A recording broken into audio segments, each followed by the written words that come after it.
We focus on history,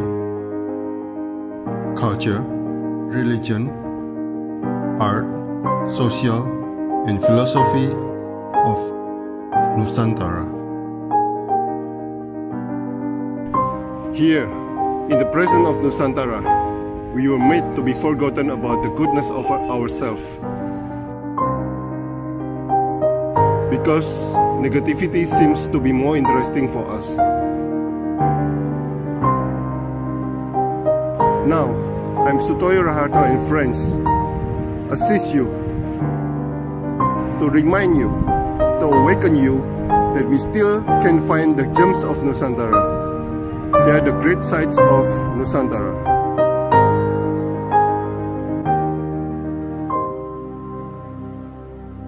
Oke, selamat pagi Pak Entri Sumantri, seorang seniman. Selamat pagi, Pak. Saya mulai pertanyaannya Pak ya. Bapak menulis berhasil dan gagal, lalu ditulis di tembok sebanyak-banyaknya. Apa yang dilakukan dalam pencapaian ini Pak? Silakan Pak. Sebetulnya sih itu dasar pemikiran yang umum seperti orang-orang bela diri lakukan, Pak. Di mana ketika seseorang memiliki kemampuan sesuatu, ternyata puncak tertingginya itu dia tidak bisa apa-apa. Kebetulan saya Muslim, ketika saya ngobrol dengan guru, mencoba sharing dengan guru, dan mencoba mencari dan menggali ilmu dengan guru saya tersebut, yang pada akhirnya di sana saya banyak menemukan ketika saya mengetahui sesuatu, ternyata saya banyak tidak mengetahui sesuatu. Pasti akan seperti itu siklus perputarannya.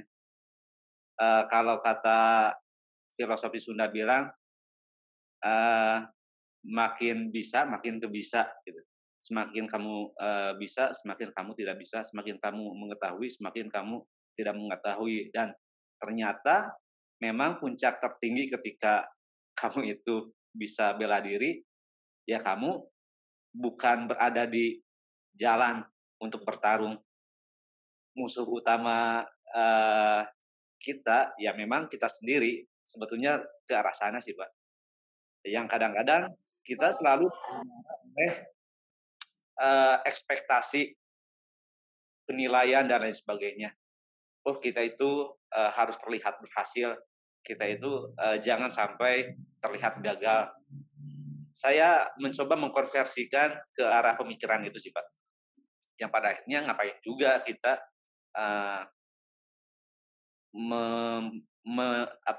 melihat penilaian orang lain. Ya, jadi diri kita sendiri aja.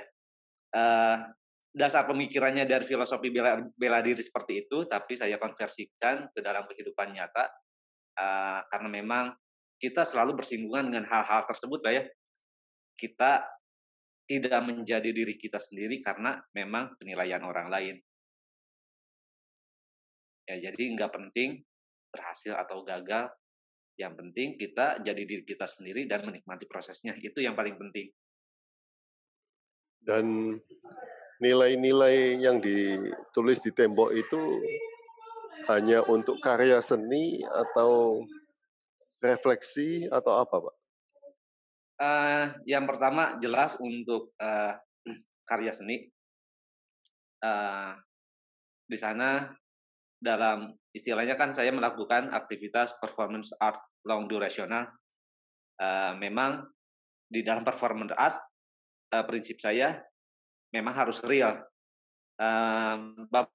Saya ulas dulu ya, yang namanya performance art itu di mana semua seni melebur, jadi tidak ada batasan genre, tidak ada batasan gaya, dan benar-benar mencair seperti kehidupan nyata. Hanya statement dalam aktivitasnya itu yang menandakan kita melakukan aktivitas performance art. Ya jelas, saya harus memperlihatkan aktivitas performance art saya, jangan sampai saya tidak melakukan aktivitas itu lalu saya tulis, makanya saya rekam dan saya perlihatkan hasilnya. Itu yang pertama. refleksi aktivitas saya dalam performance art yang tentu maknanya atau interpretasinya sebetulnya saya bebaskan sih kepada publik ataupun kepada penonton akan dibawa ke arah mana interpretasinya. Tapi untuk saya pribadi interpretasinya ke arah sana. Nah, Pak, apakah kita memang perlu menghitung keberhasilan dan kegagalan itu, Pak? Ya pasti sering ya, khususnya untuk saya pribadi, dan saya yakin orang lain pun terkadang menghitung target-target keberhasilan dan kegagalan yang dia lalui di dalam hidupnya. Yang terkadang itu menjadi penjara untuk dirinya, Pak ya. Semisal ketika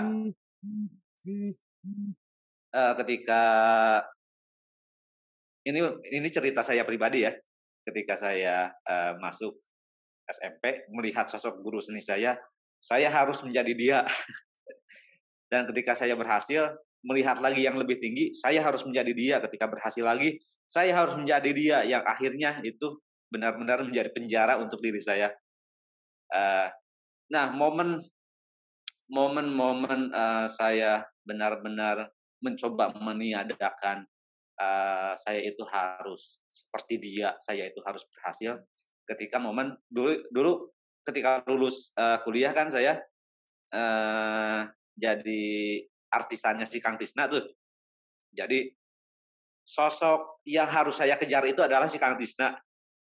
Tapi di suatu sisi orang tua saya nyuruh pulang kampung. Kamu harus diem di desa, kamu harus jadi guru. Wah, saya pikir kalau misalkan membantah orang tua, kualat. Bakal jadi maling kundang, pasti bakal dihukum sama Tuhan dan lain sebagainya. Saya ngobrol sama si Kang Tisna, kata si Kang Tisna dengan bijaknya dia, Akang juga PNS, Akang juga guru, Akang juga ngajar, apa salahnya? Ngajar juga bisa berkarya. Oh iya ya. Saya pikir-pikir, yang pada akhirnya saya nurut sama nasihat beliau. Saya pulang kampung, saya ngajar. Emang awalnya saya down. Akhirnya saya akan gagal, saya tidak bisa mencapai target yang saya ekspektasikan, yang saya inginkan. Tapi ternyata ketika saya terjun ke pelosok, saya menemukan jati diri saya. Yang pada akhirnya ketika saya di pelosok itulah saya bisa berkarya bebas, saya bisa berkarya total.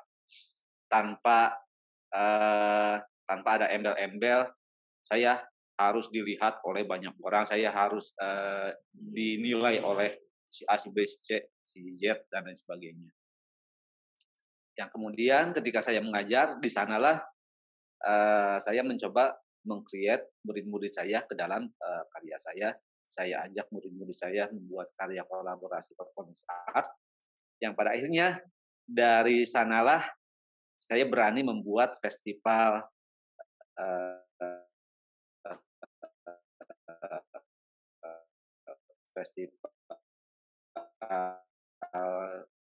itu. Mungkin ceritanya seperti itu. Untuk saya pribadi jelas saya menghitung berhasil gagal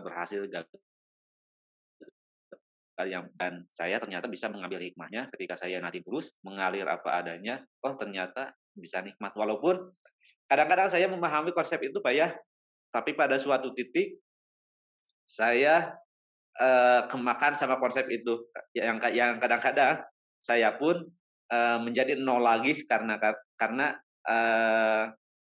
sisi manusiawi saya muncul kembali. Saya ingin memiliki target bla bla bla bla yang kadang kala kan manusia itu naik turun. Ternyata itu pun menjadi tantangan yang harus saya hadapi. Bisa nggak saya konsisten benar-benar hidup nothing tulus, bisa benar-benar enjoy menikmati hidup, bisa benar-benar enjoy di dalam proses. Ya jelas proses yang bagaimana saya mencoba disiplin, bangun pagi, nyiram bunga, sholat subuh, terus melakukan aktivitas olahraga seperti itu, ternyata itu lumayan efektif menumbuhkan hal-hal positif lewat pendisiplinan yang sederhana, seperti itu. Pak Henry, laba-laba hidup dan mati bersama Anda. Iya. Apa yang Anda kagumi dengan laba-laba sehingga Anda dokumentasikan dalam banyak foto? Silakan. Sebetulnya yang saya riset itu adalah bentuk laba-laba, bukan bentuk laba-laba yang kecil gemuk, Pak ya.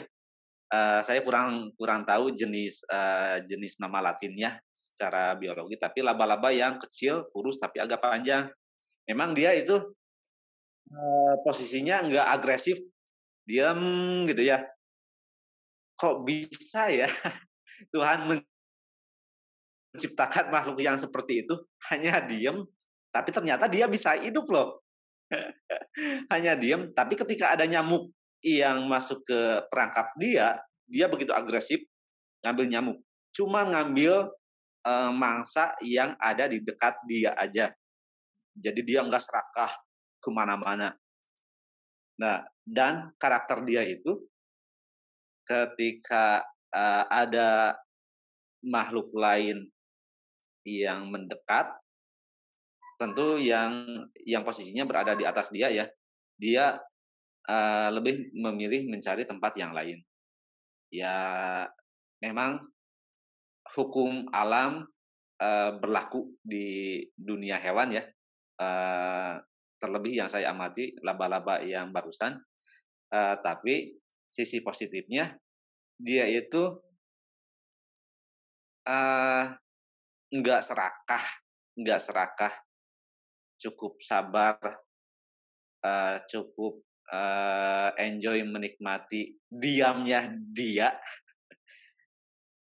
karena yakin untuk urusan makan pasti ada nyamuk yang menghampirinya. Dan saya amati ketika ada nyamuk, dia langsung agresif mendekati nyamuknya. Dia tunggu dulu sampai nyamuknya benar-benar diam, lalu dia lilit dengan jaring laba-labanya, terus dia simpan. Dan ternyata ada banyak makanan yang udah dia save ya. Oh ternyata bisa hidup ya, walaupun dia diam. Itu pun jadi refleksi untuk diri saya. Ya dalam menjalani hidup kadang-kadang memang kita besok makan dengan apa, kita besok dapat uang berapa, wah stres banget. Dan hikmahnya di masa pandemi, ketika saya diam di rumah, saya pun bisa hidup loh. Memang di masa pandemi ini banyak akses finansial yang terputus, Pak ya. Mau tidak mau kita banyak terdampak. Tapi kalau kita benar-benar bisa memaksimalkan hal yang ada di sekitar kita, kita bisa hidup loh. Saya benar-benar enjoy menikmati. Oh ternyata saya punya kebun loh Pak. Yang bisa saya sadari, ternyata kebun itu bisa saya maksimalkan ketika pandemi ini loh. Itu prinsip yang saya amati dari laba-laba yang pada akhirnya saya main ke kebun. Oh ternyata di kebun saya itu banyak pisang, banyak ubi, banyak talas. Kalau kita hidup sederhana dengan memaksimalkan itu, oh ternyata bisa hidup loh. Kita nggak punya nasi pun, ubi masih banyak. Apa susahnya? Terus ketika beras nggak ada, kita bisa ganti dengan ketela pohon, terus ada tambahan lagi talas. Dengan mengkonsumsi itu pun kita nggak kelaparan. Itu hal sederhananya Pak ya, dari yang saya amati lewat aktivitas laba-laba. Dia diam tapi dia bisa hidup karena dia yakin rezeki pasti ada yang ngasih. Dan saya pun mencoba di masa pandemi ini walaupun akses ekonomi, job orderan, dari mural, ngelukis dan lain sebagainya banyak terputus, oh ternyata saya masih bisa hidup loh, bisa memaksimalkan kebun saya. Entri, ada teman namanya Harun Kurniawan. Ada teman namanya Harun Kurniawan. Harun Kurniawan. Gak ada. Gak ada ya? Nah, Oke. kurang apa.